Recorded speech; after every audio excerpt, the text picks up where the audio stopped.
રાજકોટમાં અંધશ્રદ્ધાની આડમાં 6 અબોલ પશુઓની બલિ ચડાવાઈ।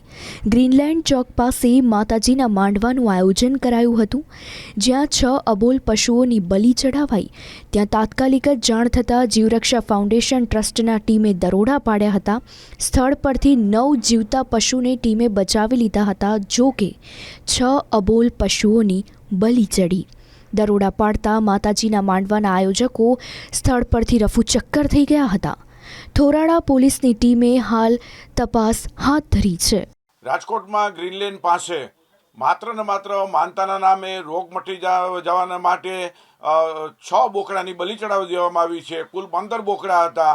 આજે પણ 21મી સદીમાં આ પશુ પક્ષીની, નિર્દોષ પશુની હત્યા કરવામાં આવે છે, એને વિજ્ઞાન જાતા કડક શબ્દોમાં આલોચના સાથે વખોડે છે। આ પ્રથા તાત્કાલિક અર્થે રાજ્ય કેન્દ્ર સરકારે કડક કાયદો બનાવી અને બંધ કરવાની તાતી જરૂરિયાત છે। જામીન ન મળે તે પ્રકારનો ધારો બનાવવાની જરૂર છે। વિજ્ઞાન જાથા માગણી કરે છે કે માત્ર ને માત્ર મનોરંજન ખાતર કે મિજબાની ખાતર કે માનતાના નામે, પરંપરાના નામે આ ગેરમાન્યતા પ્રવર્તે છે